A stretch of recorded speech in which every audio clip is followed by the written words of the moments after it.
கோமதி, என்ன நீ இவ்வளோ சமைச்சு வச்சிருக்க? இவ்வளோத்தையும் நீ ஒண்டியா சமைச்சியா? நான் மட்டும் இவ்வளோ வேலை செய்ய முடியுமா? வள்ளியக்கா, தங்கம், முத்து இவங்கெல்லாம் எனக்கு காய்கறிகளை கொஞ்சம் வெட்டி கொடுத்து மசாலா அரைச்சி கொடுத்தாங்க. நான் அடுப்பில் நின்று நல்லா சமைச்சு வச்சுட்டேன். சிக்கன் 65 நான் தாண்டி பொரிச்சேன். எனக்கு தெரியுங்க, நான் தான் பார்த்தேனேக்கா. சிக்கன் 65 உன்னை விட நல்லா யாராவது பொரிச்சு எடுக்க முடியுமா? மசாலாலாம் கரெக்டாக போட்டிருக்கக்கா, நல்லா இருக்குது சாப்பிட்றதுக்கு. ஏங்க தினமும்லாம் இந்த மாதிரி கல்யாண வீட்டுக்கு சமைக்கிற மாதிரி சமைக்காதீங்க.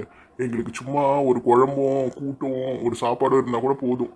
நாங்கள் இங்கே வந்ததுனால உங்களுக்கு நிறைய சமையல் வேலை ஆயிடுச்சுன்னு நான் நினைக்கிறேன். இத்தனை வருஷமா எங்களுக்குன்னு யாரும் இல்லாமல் நாங்கள் ரொம்ப சோகமாக இருந்தோம். நானும் முத்துவ மட்டும் தான் வீட்டில் இருப்போம். இப்போ என்னடானா என் தங்கச்சி வீட்டுக்காரங்க எல்லாரும் இங்கே வந்ததை பார்க்கும்போது எங்களுக்கு அவ்வளோ சந்தோஷமாக இருக்குது. இன்னும் ஒரு 4 காய்கறிகளை சேர்த்து சமைங்கன்னு சொன்னால் கூட நாங்கள் சமைச்சிடுவோம். அந்த அளவுக்கு எங்களுக்கு மகிழ்ச்சியாக இருக்குது உங்களெல்லாம் பார்க்கும்போது. வீடே பாருங்கள் எப்படி கலன்னு இருக்குன்னு. ஆமாக்கா, வீடே கல்யாண வீடு மாதிரி இருக்கு பாரு. இவ்வளோ பேர் இந்த வீட்டில் நிரம்பி வழியதை பார்க்கும்போது ரொம்ப சந்தோஷமாக இருக்குது. அக்கா, இன்னும் 2 வருஷத்தில் முத்துக்கு கல்யாணம் பண்ணிட்டு கல்யாண சாப்பாடு போடணும். நான் மட்டும் அவனுக்கு கல்யாணம் பண்ண மாட்டேன்னு நான் சொல்கிறேன். அவனுக்கு ஏற்ற மாதிரி பொண்ணு கிடச்சா அடுத்த முகூர்த்தத்திலே கல்யாணம் பண்ணலான்னு தான் நானும் இருக்கேன். அவங்ககிட்டயும் நான் கல்யாணத்தை பற்றிலாம் இதில் பேசி பார்த்துட்டேன். அவன் என்னடானா இன்னும் நான் நிறைய சம்பாதிக்கணும், இன்னும் மேல் படிப்பு படிக்கணும், அப்புறம் தான் கல்யாணம்னு சொல்லிட்டு இருக்கான். அப்போனா அவனுக்கு ஏற்ற பொண்ணு கிடச்சா நீ கல்யாணம் பண்ணி வச்சிருவியா? கண்டிப்பாக எனக்கும் முத்துக்கும் பிடிச்ச மாதிரி பொண்ணு கிடச்சா அடுத்த முகூர்த்தத்தையே கல்யாணம் தான். அந்த மாதிரி இதுவரையும் யாரும் எங்களுக்கு கிடைக்கலையே. ஓஹோ, வள்ளியம்மாக்கு நம்மளெல்லாம் பார்த்தா ஆள் மாதிரி தெரியல போல இருக்கு. டேய் முத்து, எப்படா உங்கள் அம்மா கிட்ட சொல்லி எனக்கு கல்யாணம் பண்ணிப்பேன்? கல்யாணத்துக்குலாம் நிறைய பணம் தேவைப்படும்டி. அதெல்லாம் சம்பாரிச்சிட்ட அப்புறம் நான் உன்னை பண்ணிக்கிறேன். இன்னும் கொஞ்ச நாள் வெயிட் பண்ணு. நீயும் வேலைக்கு ட்ரை பண்ணுறல, உனக்கும் வேலைன்னு ஒன்று கிடைக்கட்டும். கத்தி பேசாதிரி, அம்மா காதில் விழுந்துச்சுன்னா அவ்வளோதான். விழுந்துட்டு போகுது. அப்படியாவது நம்ம 2 பேர் கல்யாணம் பண்ணி வைக்கிறாங்களான்னு பார்க்கலாம். சும்மாரிடி, அப்புறமா இதை பற்றி பேசலாம். தங்கம், என்னங்க பேசிட்டே இருக்க? என்னாச்சு? ஏதாவது சாப்பாட்டில் உப்பு காரம் ஏதாவது கம்மியாக இருக்கா? அட, உன் சாப்பாட்டில் ருசி இல்லைன்னு யார் சொன்னது? நல்ல காரத்தை கச்சிதமாக தான் போட்டிருக்கேன். வாயில் சாப்பாடை வைக்கும் போதே தலையில் இருக்க முடியெல்லாம் நட்டு நிற்கிது. சுவைக்கு ஒரு குறைவும் கிடையாது. நல்லா டேஸ்ட்டாகவே வச்சுருக்கேன். மட்டனெல்லாம் நல்லா அல்வா மாதிரி கொலன்னு இருக்குது. எவ்வளோ நேரம் வச்சேன், சூப்பராக இருக்குது. டேஸ்ட்டு கூட கொஞ்சம் கூட கம்மியாக இல்லை. ஆமாண்டி, குக்கரில் செய்யும் போது கொஞ்சம் டேஸ்ட்டு கம்மியாக இருக்கும். இன்றைக்கி குண்டாலேயே போட்டு வேக வச்சு பண்ணனா அதனால தான் இன்னும் டேஸ்ட்டு கூடுதலாக இருக்குது. கோமதி, உன் கைக்கு தங்க வலையில் தான் போடணும். இந்த மாதிரி ஒரு சமையலை நான் சாப்பிட்டதே கிடையாது. மீன் நல்லா மசாலா போட்டு வறுத்துருக்கேன். மட்டனு சூப்பராக இருக்குது. எங்கள் ஊரில் இருக்கிற பெரிய ரெஸ்டாரண்ட்டில் கூட இந்த மாதிரி ஒரு கறியை நான் சாப்பிட்டது கிடையாதுமா. என்ன சொல்கிறது, நம்ம செஞ்ச பாவம் புண்ணிய கணக்கில் தான் நம்ம வீட்டுக்கு வர மருமகள்லாம் இருப்பாங்களாம். மருமகள்ங்க நல்லா சமைக்க தெரிஞ்சவங்களா இருந்தாங்கன்னா நம்ம வாழ்நாள் கூட நல்லா சாப்பிட்டு நிம்மதியாக இருக்கலாம். எனக்கு அந்த கொடுப்பனை இல்லைம்மா. திமிர பார்த்தியா? சைடு வாக்கில் என்ன ஒரு குத்திட்டு போகிறா. ஏங்க, உங்கள் அம்மா என்ன பேசிகிட்டு இருக்காங்க, நீங்கள் கவனிச்சிங்களா? கொஞ்ச நேரம் வாய் வச்சுட்டு சும்மா இருக்க சொல்லுங்கள். விடுடி, அவங்க உன்னை பற்றி ஒன்றும் சொல்லலை, பொதுவாக சொல்கிறாங்க. ஆமாம், பொதுவாக சொன்னாங்க சொரக்கால உப்பு இல்லைன்னு. அவங்க என்ன தாங்க தாக்கி பேசிகிட்டு இருக்காங்க. அவங்கள கொஞ்சம் நிறுத்துங்க, இல்லைன்னா அவங்க ரொம்ப என்ன தாக்கிடுவாங்க. இங்கே எல்லாரும் இருக்காங்க, இங்கே எல்லாரும் எதிரியும் என் மானமே போயிடும். சரி, இதுக்கப்புறம் ஏதாவது சொன்னால் நான் சொல்கிறேன். கொஞ்ச நேரம் கம்முன்னு சாப்பாடு நல்லா ருசியாக இருக்குடி, அதை சாப்பிடுடி. எதுக்குடி நீ வீணா அவங்க பிரச்சனைக்கெல்லாம் போகிற? இது நம்ம ஊருக்காவாமா? இது மாங்காய் ஊருக்காவா? நல்லா டேஸ்ட் பண்ணிக்கிறேம்மா. இது கூட மசாலா எப்படி பண்ணணும் நீ சொல்லி கொடுத்தே ஆகணும். இல்லைனா நான் இந்த ஊரை விட்டு போக மாட்டேன். இந்த ஊருக்குள்ள என்ட்ரி ஆகும்போது நிறைய அரநெல்லிக்காய் எடுத்துகிட்டு வந்து எல்லாம் கட் பண்ணி உப்பு போட்டு வச்சிருக்கம்மா. தயவு செஞ்சு எனக்கு கொஞ்சம் அது ஊருக்கா போட்டு கொடுத்துறேன். நீ ஊருக்கா போட்டதோட எனக்கு அந்த மசாலா எப்படி செஞ்சேன்னு சொல்லி கொடுத்துருமா. என் ஊரில் போயிட்டு இதை செஞ்சு அக்கத்து பக்கத்தில் இருக்கவங்களுக்குலாம் கொடுத்து நான் பந்தா காமிச்சிப்பேன். ஆமாம், இந்த சுண்ணாம்பு தலைச்சிக்கு சமைச்சு கொடுக்கறதுக்கு வேறு பொருளே கிடையாது. ஊருக்காக தான் சமைச்சு எல்லாருக்கும் கொடுக்க போகலாம். கறி மீனை சமைச்சு கொடுக்குறது தானே, அதுக்கெலாம் காசு செலவாகும்னு ஓசியில் பிச்சுட்டு வந்த நெல்லிக்காவை ஊருக்கா போட்டு கொடுக்க போகிறாளாம். ரொம்ப அறிவு தான் அவளுக்கு.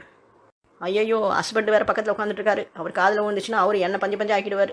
வாயை அடக்கடி அண்ணம். கண்டிப்பாக செஞ்சு கொடுக்குறேம்மா. நாளைக்கு தான் நீங்கள் எங்கள் வீட்டுக்கு வரேன்னு சொல்லியிருக்கீங்கல்ல, அங்கே உங்களுக்கு எல்லா மசாலாவும் செஞ்சு நானே டப்பாவில் போட்டு கொடுக்குறேன். நீங்கள் என்னோட உதவி இல்லாமையே ஊரில் போய் ஊருக்கா போட்டுக்கலாம். அதுவும் இல்லாமல் நீங்கள் இந்த ஊருக்கா தான் போடணுன்னு அவசியம் இல்லை. மாங்காய், பூண்டு, தக்காளி எல்லாத்துக்கும் அந்த மசாலா யூஸ் பண்ணிக்கோங்க. எப்படி செய்கிறது அளவெல்லாம் நான் உங்களுக்கு சொல்லி கொடுத்துட்றேன். ரொம்ப நன்றிம்மா. உன்னை பார்க்கும் போதெல்லாம் உன்ன மாதிரி ஒரு மகன் எனக்கு கிடைக்கலையேன்னு ரொம்ப ஏக்கமாக இருக்குதுமா. அடியே, சாப்பாடு நல்லா தான் சாப்பாடை சாப்பிடுடி. அதை விட்டு ஒருத்தரை புகழ்றேன்னு சொல்லிட்டு இருக்கிற எல்லாரையும் தப்பாக பேசுறது ரொம்ப தப்புடி. அட, நீங்கள் வேற, நான் கோமதியை தான் புகழ்ந்து பேசுகிறேனே தவிர யாரையும் தாக்கி பேசலை. எனக்கும் சபை நாகரிகம்னா என்னன்னு தெரியும். ஆமாம், சபை நாகரிகத்தில் PhD வாங்கணுங்க இந்த அம்மா. பார்த்தாலே தெரியுது பேர். மாப்பிள்ள, நீங்கள் என்னது ஒரே ஒரு சப்பாத்தி வச்சு சாப்பிட்டுட்டு இருக்கீங்க? நான் இவ்வளோ சாப்பாடு வடித்து வச்சுருக்கேன். நீங்கள் என்னன்னா ஒரு சப்பாத்தி ஒரு சிக்கன் வச்சு சாப்பிட்டுட்டு இருக்கீங்க. நல்லா நிறைய போட்டு சாப்பிடுங்க. உங்களுக்கு என்ன வேணும் சொல்லுங்கள், எல்லாம் ஒரு சின்ன பவுலில் போட்டு எடுத்துன்னு வந்து கொடுத்துட்றேன் நான். அச்சோ கோமதி அக்கா, நீங்கள் வேற எனக்கு போதும். நான் இங்கே வந்ததுலேருந்து நிறைய சாப்பிட்டு டயட் கண்ட்ரோலே பண்ணாமல் ரொம்ப வெயிட் போட்டுட்டேன். ஊருக்கு போனால் என்னோட வேலைக்கு ஃபிட்டாக இருக்கணும்னு கேட்பாங்க. திருப்பி நான் ரொம்ப குண்டாகி போனேன்னா அது எனக்கு ரொம்ப பிரச்சனையாக இருக்கும். எனக்கு பசிச்சா நான் 4 மணிக்கு சொல்கிறேன், எனக்கு இன்னும் ஒரு 2 சப்பாத்தியும் கொஞ்சம் சிக்கன் கறியும் கொடுங்க, போதும் எனக்கு. கோமதி, அவர் நம்மள மாதிரி நிறையெல்லாம் சாப்பிட மாட்டார். பிரேக் விட்டு தான் சாப்பிடுவார். ஒரு நாளைக்கு 6 மீல்ஸ் சாப்பிடுவார். ஆனால் கொஞ்சம் கொஞ்சமாக சாப்பிடுவார்.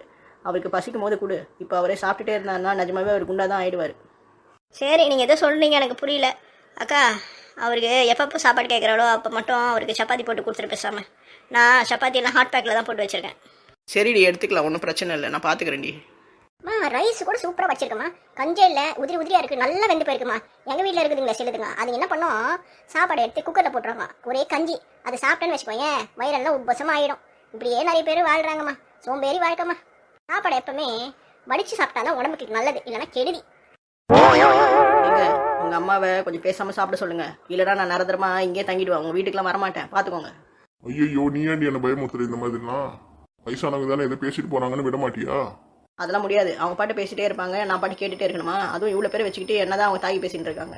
சரி இரு மா, சில நேரத்தில் சாப்பாடு சீக்கிரம் பண்ணிட்டு வேலைக்கு போகிறவங்களாம் இருப்பாங்க. அவங்களுக்குலாம் 1 மணி நேரம் சாப்பாடு வடிச்சா அது நேரம் விரக்தி ஆயிடுது இல்லை?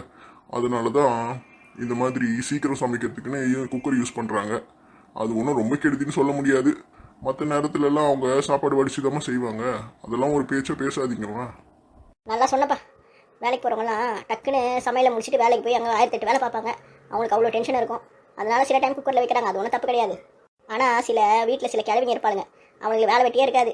எப்போ பார்த்தாலும் ஊர் கதையை பேசிக்கிட்டு எல்லாரையும் உரண்டை வலிச்சுட்டு இருப்பாளுங்க. அவனுங்க இப்படி தான் உலையில சாப்பாடை போட்டு 1 மணி நேரம் 2 மணி நேரத்துக்கு கூட அப்படியே வெயிட் பண்ணின்னு ஊரில் என்ன நடக்குது, யார் யார் சண்டை போடலாம், யாரை சண்டை வலிக்கலாம்னு யோசனை பண்ணிட்டு இருப்பாளுங்க. அந்த மாதிரி சில கிழவிங்க ஊரில் இருக்குதுங்கப்பா. யோ, உனக்கு என்ன திட்டு வாங்காம அடி வாங்காம குளிர் விட்டு போச்சா? வீட்டுக்கு வாயா, உனக்கு கவனிச்சிக்கிறேன் நான். ஐயோ, ரொம்ப பயமா இருக்குதுமா, என்ன பயமுறுத்தாத. இங்கே பாரு, இனிமேல் இந்த உருட்டல் மரட்டெல்லாம் என்கிட்ட வச்சுக்காத. என் மருமக ஊர்லேருந்து வந்துடுவா, நீ என் மேலே கையை வைக்க முடியாது, வாய் வைக்க முடியாது. உன்னை ஆச்சி காலி பண்ணிடுவா, பார்த்துக்கோ. ஆமாம் ஆமாம், அதையே நான் பார்க்குறேன். ஊருக்கு உன்னை வச்சுக்கிறேன் நான். அக்கா, என்னக்கா இது, இந்த சுண்ணாம்பு தழிச்சி நம்ம அண்ணத்தை ரொம்ப மட்டம் தட்டி பேசுகிறா. விட்ரி, இதெல்லாம் எல்லா வீட்லேயும் மாமியார் மருமக நடுவில் நடக்கிற சண்டைங்க தான். இதெல்லாம் நம்ம கண்டுக்கப்படாது, தூரம் வந்து வேடிக்கை பார்ப்போம். இன்னமும் சொந்த தங்கச்சி, அவளுக்கு போய் இப்படி சொல்கிறேன். அவகிட்ட நம்ம அப்புறமா சமாதானமாக பேசிக்கலாம். இங்கே இதை பற்றி இன்னும் நம்ம பேச்சு மேலே பேசிகிட்டே இருந்தோம்னா பெரிய சண்டையாயிடும். இதோட இந்த கதையை விட்டுட்டு அடுத்த வேலையை பார்ப்போம். கோமதி, நம்மளாம் இங்கே சாப்பிட்டுட்டு இருக்கோம், என் கூட வந்தாரே, அவர் எங்கடி ஆளை காணோம்? அடியே, நீ தான் அவர் சைவம்னு சொன்னல, இங்கே எல்லாரும் அசைவம் சாப்பிட்றோம், இந்த இடத்துல அவரை உட்கார வச்சு சாப்பிட்டா நல்லா இருக்குமா?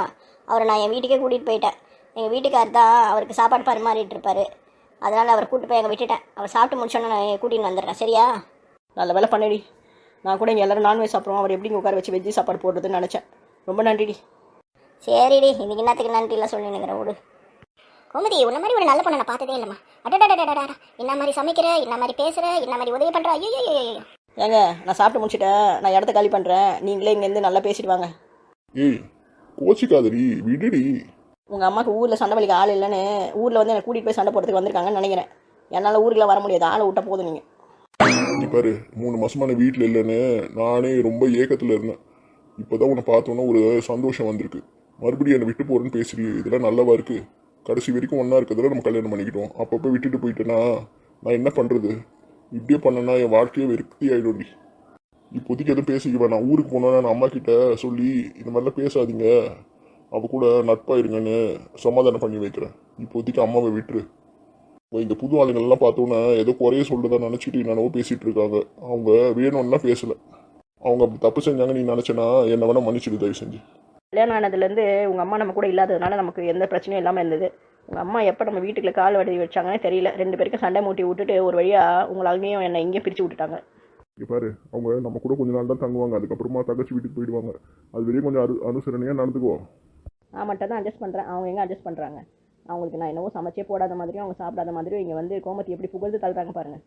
ஆனால் நீ 1000 விஷயம் சொன்னாலும் ஒரு விஷயம் நான் உனக்கு சொல்லி ஆகணும். கோமதி அக்கா சூப்பராக சமைக்குது. அதுக்கிட்ட நிறைய சாப்பிட்ற ரெசிபியெல்லாம் கற்றுக்கு வீட்டில் ட்ரை பண்ணி சமைச்சிடு. எனக்கும் இவங்க செய்கிற சமையல்லாம் ரொம்ப பிடிச்சிருக்கு. உங்கள் அக்காவும் நல்லா சமைக்கிறாங்க.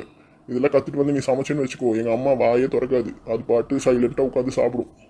ஆமாம், உங்கள் அம்மா ரொம்ப நல்லம்மா தான். அப்போ மட்டும் குறைய எதுவும் கண்டுபிடிக்க மாட்டாங்க பாரு. சரி பேச்ச விடுடி, சாப்பிடு. டேய் முத்து, கல்யாணத்துக்கு அப்புறம் வள்ளியம்மா கூட என்ன இந்த மாதிரி பேசுமோ? யார் எங்கள் அம்மா வந்து உன்னை திட்ட போகிறாங்களா? கனவு கிணவு காண்றியா? நீ எங்கள் அம்மாவை திட்டாமல் இருந்தாலே போதும். ராட்சசி ராட்சசி.